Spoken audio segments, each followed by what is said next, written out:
Number 1 gold پہ، آپ کے پاس اگر سونا ہے تو آپ پر زکوٰۃ لازم ہوگی۔ 7.5 تولہ سونا پر زکوٰۃ لازم ہوتی تھی، اب 7.5 تولے پر نہیں، بلکہ سونے کے ساتھ آپ کے پاس اگر 1 روپیہ بھی ہے یا اور کوئی دوسری چیز ہے جس پہ زکوٰۃ واجب ہوتی ہے، جو میں ابھی انشاءاللہ بتاؤں گا، تو پھر سونے کا نصاب 7.5 تولے سونا نہیں رہتا۔ یاد رکھیے 7.5 تولے سونے پر زکوٰۃ اس صورت میں لازم ہوتی ہے کہ کسی کے پاس 7.5 تولہ سونا کے علاوہ باقی زکوٰۃ کا مال بالکل بھی نہ ہو، یعنی وہ مال بالکل بھی نہ ہو جس پہ زکوٰۃ ہوتی ہے۔ تو ایسا آج کل میرا خیال ہے شاید ہی کوئی دنیا میں آدمی ہو یا عورت ہو جس کے پاس صرف سونا ہو اور 1 روپیہ بھی اس کے پاس نہ ہو۔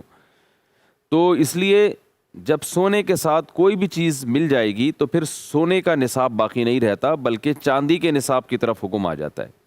اس کی وجہ یہ ہے کہ نبی صلی اللہ علیہ وسلم کے دور میں 52.5 تولہ چاندی اور 7.5 تولہ سونا کی قیمت ایک ہی تھی، اس لیے ان دونوں میں سے کسی کو بھی آپ نصاب بنا سکتے تھے، لیکن آج ان کی قیمتوں میں زمین آسمان کا فرق ہے، اور آج امت کا تقریباً اجماع ہے کہ سونا جو ہے چاندی جو ہے وہ نصاب میں اصل ہے، اور کیونکہ اس کی قیمت کم ہوتی ہے اور اس میں زکوٰۃ واجب ہونے میں غریب کا فائدہ ہے، اور سونے کی ویلیو بہت زیادہ ہو گئی ہے، تو اس لیے چاندی کو اصل معیار بنایا گیا ہے۔ کسی کے پاس اگر 52.5 تولہ چاندی جو 612 گرام یا اس کے قریب قریب گرام میں، آپ انٹرنیٹ پہ آپ چیک کر سکتے ہیں کہ کتنے گرام بنتی ہے وہ چاندی، تو 600-700 کے درمیان میں ہے، تو یہ جو اتنے گرام چاندی یا اس کی قیمت کے برابر اگر کسی کے پاس سونا ہوگا یا چاندی ہوگی یا کیش رقم ہوگی یا مال تجارت ہوگا تو اس پہ زکوٰۃ لازم ہو جائے گی۔ تو 4 چیزوں میں پہلی چیز کیا ہوئی؟ سونا، اس کی ویلیو لگائی جائے گی۔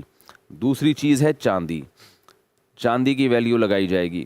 تیسری چیز ہے کیش رقم، آپ کے پاس کیش رقم اگر موجود ہے، ضرورت کے لیے ہو یا بغیر کسی ضرورت کے ہو، بہرحال اس پر زکوٰۃ لازم ہوتی ہے۔ لوگ کہتے ہیں ہم نے یہ پیسے رکھے ہوئے ہیں حج کرنے کے لیے، ہم نے یہ پیسے تو رکھے ہوئے ہیں مکان خریدنے کے لیے، تو اس سے کوئی فرق نہیں پڑتا، کیش اماؤنٹ آپ کے پاس ہے، آپ کا ذاتی ہے، تو آپ پر زکوٰۃ لازم ہے۔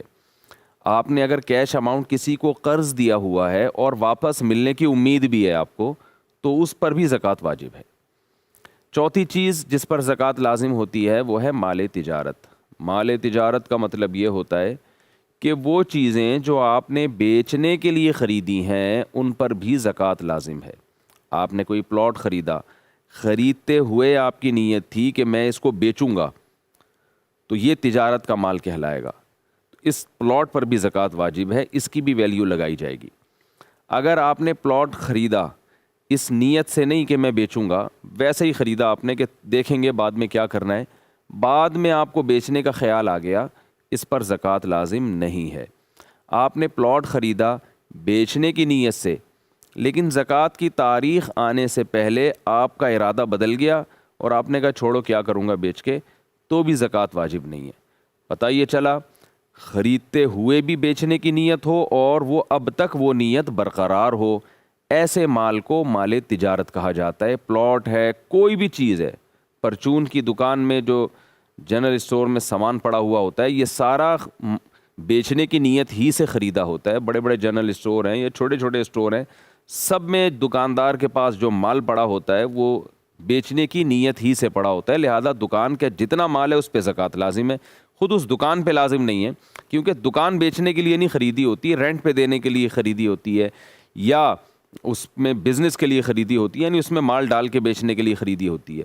اور اگر کسی نے دکان اس نیت سے خریدی کہ میں یہ دکان خرید رہا ہوں اور میں یہ اس دکان ہی کو بعد میں بیچوں گا، خریدتے ہوئے یہی نیت ہو، تو پھر اس دکان پر بھی زکوٰۃ لازم ہے۔